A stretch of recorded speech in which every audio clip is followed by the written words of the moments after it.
तो नमस्कार दोस्तों, मैं कार्तिक वापस हूँ और स्वागत है आप लोगों का हॉरर कास्ट में। और हमारी आज की कहानी है एक डायन के ऊपर। तो डायन होती क्या है? काफ़ी लोगों को डायन और चुड़ैल में फ़र्क नहीं पता होता, तो मैं आप लोगों को बता देता हूँ। जो चुड़ैल होती है, चुड़ैल वो होती है जो अगर कोई औरत मरते टाइम बहुत दर्दनाक मौत मरती है या फिर उसकी मरते टाइम कोई इच्छा अधूरी रह जाती है, तो मरने के बाद वो चुड़ैल बन जाती है। लेकिन डायन में ऐसा नहीं होता। डायन वो होती हैं जो औरतें जीते जी ही अपनी आत्मा शैतान को समर्पित कर देती है, जस्ट लाइक इल्यूमिनाटी। तो वो लोग अपनी मर्जी से अपनी आत्मा शैतान को समर्पित कर देती हैं और उस वजह से उनको कुछ शक्तियाँ भी प्राप्त होती है, जिन शक्तियों के बल पे वो इस दुनिया में अपनी हुकूमत जमाती है। और ऐसा भी कहा जाता है कि डायन जिंदा रहने के लिए लोगों का खून पीती है और अपनी खूबसूरती बढ़ाए रखने के लिए डायन बच्चों को खाती है। अब इन बातों में कितनी सच्चाई है ये तो मैं नहीं कह सकता, लेकिन मैंने भी अपने बड़े बुजुर्गों से और लोगों से यही सुना है कि हाँ, डायन होती है। और जो आज की कहानी है वो निकिता जी की है। और निकिता जी ने जैसे मुझे कहानी भेजी है मैं आप लोगों को वैसे ही बता रहा हूँ। तो आइए कहानी को शुरू करते हैं। तो निकिता जी ने बताया कि ये कहानी उनके बचपन की है। निकिता जी हिमाचल से बिलोंग करती हैं, हिमाचल के किसी गांव से, मैं नाम तो नहीं लूँगा। निकिता जी ने बताया कि जब वो 8 साल की थी तो उस गांव में ही अपने पापा और अपनी दादी और अपनी मम्मी के साथ रहती थी। परिवार में जो उनकी मम्मी थी उनकी तबीयत थोड़ी ख़राब रहती थी, तो निकिता का ज़्यादातर समय अपनी दादी के साथ बीतता था। दादी के साथ ही वो खेलती थी, दादी के साथ ही वो मतलब निकिता की दोस्त ही दादी थी। अपना अधिकतर समय अपनी दादी के साथ बिताती थी। अब निकिता बताती हैं कि उसकी दादी ने और उनके पापा ने निकिता को हमेशा बोला था कि बेटा आप कभी भी कितनी दूर भी जाओ, लेकिन कभी भी पहाड़ी के पीछे मत जाना। निकिता जहाँ रहती थी, उनके घर के थोड़ी दूरी एक पहाड़ी थी, जिसे काली पहाड़ी बोलते थे। और निकिता को यही बोला गया था कि कभी भी इस पहाड़ी के ऊपर मत जाना, इस पहाड़ी के पीछे मत जाना। चाहे कोई भी बुलाए या कुछ भी हो, उस पहाड़ी के पीछे नहीं जाना है। तो निकिता हमेशा सोचती थी कि मतलब मम्मी और दादी और पापा ऐसी बात क्यों करते हैं? पर निकिता को तब वो चीज़ें समझ नहीं आती थी। इनफैक्ट निकिता के जो दोस्त थे, उनके घर वाले भी उन्हें मना ही करते थे कि आप लोग यहीं खेलो, कभी भी पहाड़ी के पास मत जाना, पहाड़ी के पीछे मत जाना। और निकिता बताती है कि बच्चे तो बच्चे, जो बड़े लोग थे, वो भी पहाड़ी पे जाने से कतराते थे। उन्हें समझ नहीं आता था कि मतलब बड़े होकर भी पहाड़ी का नाम सुनते ही वो लोगों के चेहरे पे खौफ होता था। एक डर का माहौल बन जाता था जहाँ पे भी उस पहाड़ी की बात होती थी। फिर एक दिन निकिता बताती हैं कि वो अपनी दादी के साथ बैठी हुई थी। इतने में उनके पापा आते हैं और उनके पापा बोलते हैं कि जल्दी से निकिता को कहीं छुपा दो। निकिता तब 8 साल की थी और ये बात सुनते ही निकिता की दादी निकिता को ले जाकर एक कमरे में छुपा देती है। निकिता बताती हैं कि निकिता तो छोटी थी तो उन्हें कुछ समझ तो आया नहीं। निकिता को यही लग रहा था शायद दादी और पापा मेरे साथ कोई गेम खेल रहे हैं। निकिता छुपी रहती है और निकिता को पापा और दादी की कुछ फुसफुसाने की आवाज़ें आती है, बात करने की आवाज़ें आती हैं। निकिता बताती है कि पापा दादी को बता रहे होते हैं कि आज गांव से 2 लड़कियों को वो ले गई है। और दादी इस बात का कोई जवाब नहीं दे रही होती, बस दादी सुन ही रही होती है। निकिता बताती हैं कि 1 डेढ़ घंटे बाद जो निकिता की दादी है वो निकिता को वापस रूम से निकालती हैं और अपने सीने से लगा के पूरी रात निकिता को रखती है। अगले ही दिन निकिता के जो पापा थे वो बोलते हैं कि निकिता अब यहाँ पर नहीं रहेगी। वो निकिता का एडमिशन दूर कहीं हॉस्टल में करवा देते हैं और निकिता को बोलते हैं कि बेटा अब तुम वहीं पर रहोगी और हमसे मिलने भी मत आया करना, मैं ही आ जाया करूँगा।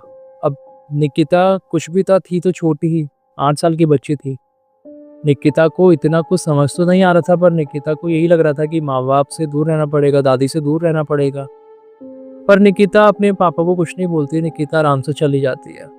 और ऐसे ही कुछ समय बीतता है, तो एक टाइम निकिता के पापा उससे मिलने जाते हैं, तो निकिता बोलती है कि मेरा बहुत मन करता है पापा घर आने का, क्या मैं 2 दिन के लिए घर आ जाऊँ?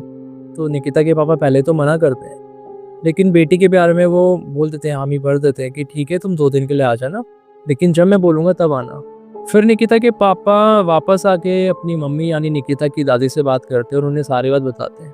तो दादी भी बोलती है कि 2 दिन में क्या ही हो जाएगा। लड़की का मन है तो उसे लेके आ जा। तो निकिता के पापा निकिता को ले आते हैं, सैटरडे संडे में वो ले आते हैं। अब सैटरडे को निकिता अपनी दादी के साथ वापस खेतों में जो उनके खेत थे वहाँ पर खेलने गई थी, और वहाँ पर उसने काफ़ी देर खेला और वहीं पर उसकी कुछ दोस्त भी थी।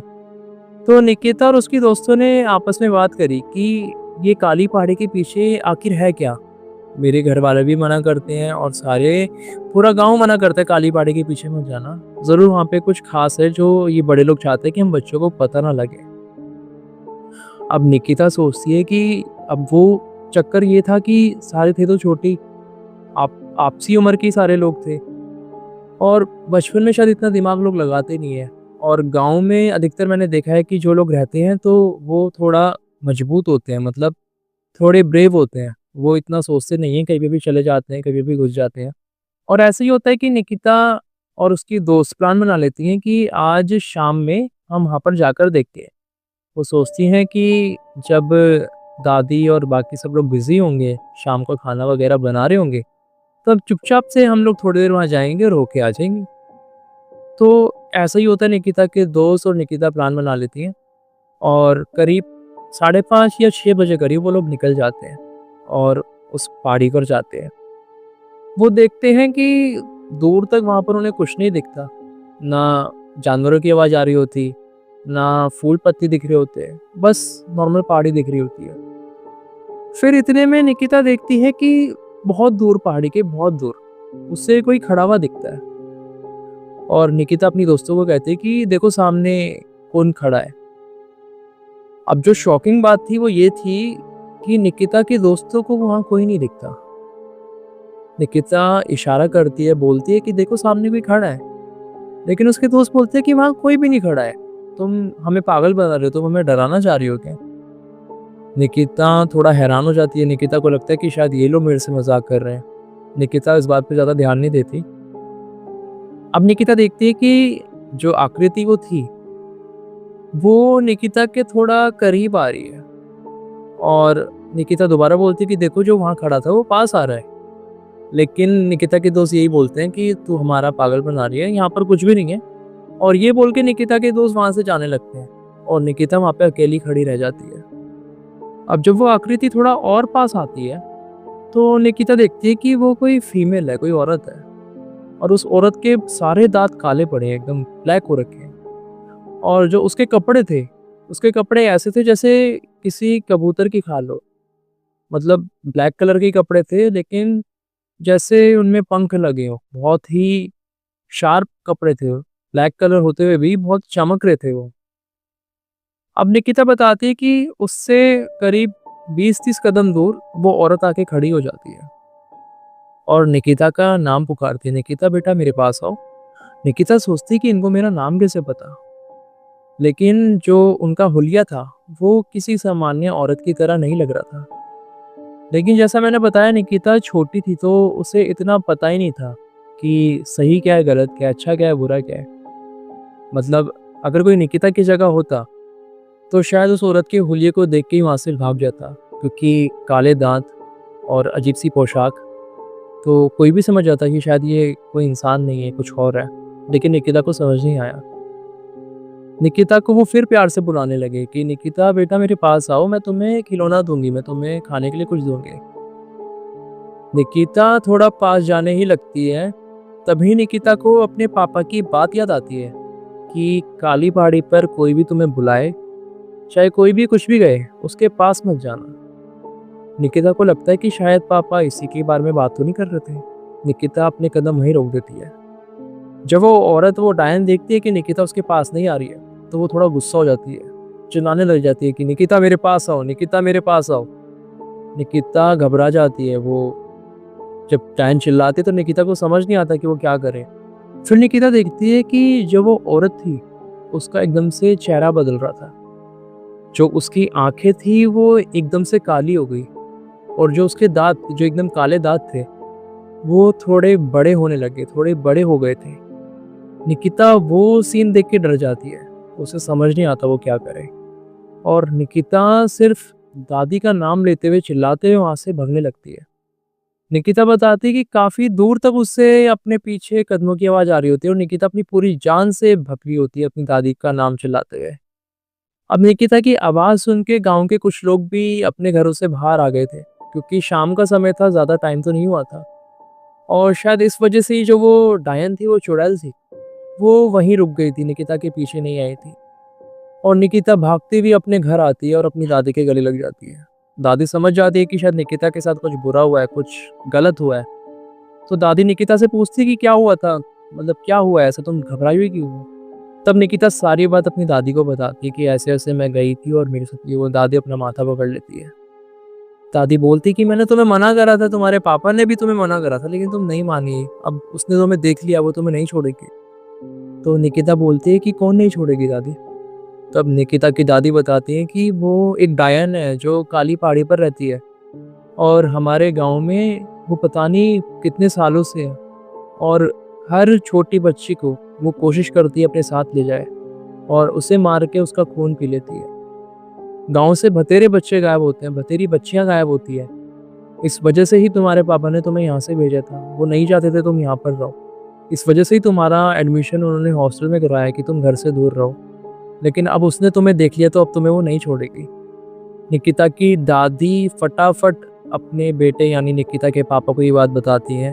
निकिता के पापा भी घबरा जाते हैं और निकिता की दादी बोलती है अब हम यहाँ नहीं रह सकते। निकिता की दादी किसी तरह वो रात निकालती है, निकिता को अपने गले से लगा के रखती है और निकिता बताती है कि उस रात निकिता को उसके कानों में उसका नाम सुनाई दे रहा था और निकिता को ऐसा लग रहा था कि उनकी छत पे कोई घूम रहा है और उसे कोई देख रहा है। लेकिन निकिता की दादी उसे अपने सीने से लगाए रखती है और भगवान का नाम लेती रहती है।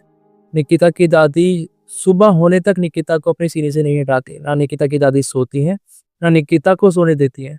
उसको भी जगाए रखती है और उसे अपने गले से ही लगाए रखती है। और निकिता के पापा डंडा लेके पूरी रात पहरा देते हैं। अगले दिन सुबह होते ही निकिता की दादी जितना थोड़ा बहुत सामान वो पैक कर सकते थे, उसके पापा और उसकी मम्मी वो पैक करते हैं और फटाफट वो घर छोड़ देते हैं। उस गाँव से दूर चले जाते हैं। कुछ दिन वो अपने किसी रिश्तेदार के वहाँ रहते हैं और उसके बाद वो अपना बसेरा कहीं और बसा लेते हैं। आज निकिता मुंबई में रहती है और एक अच्छी कॉर्पोरेट लाइफ जी रही है, एक अच्छी जॉब कर रही है। लेकिन निकिता बताती है कि जो सिनेरियो उनके साथ बचपन में हुआ, वो उसको भूल नहीं पाती है। आज भी निकिता बताती है कि कई बार रात को वो डर जाती है और निकिता को लगता है कि वो डायन आज भी निकिता का वेट कर रही है। तो दोस्तों यही थी आज की कहानी। मैं उम्मीद करता हूँ आप लोगों को कहानी पसंद आई होगी और अगर आप लोगों को हमारी कहानी पसंद आ रही है तो हमारे चैनल को सब्सक्राइब करें, वीडियो को लाइक करें और कमेंट्स में मुझे बताना ज़रूर कि आप लोग भूत प्रेतों में विश्वास रखते हो या आप लोगों को लगता है कि ये सब मनगढ़ंत कहानियाँ हैं।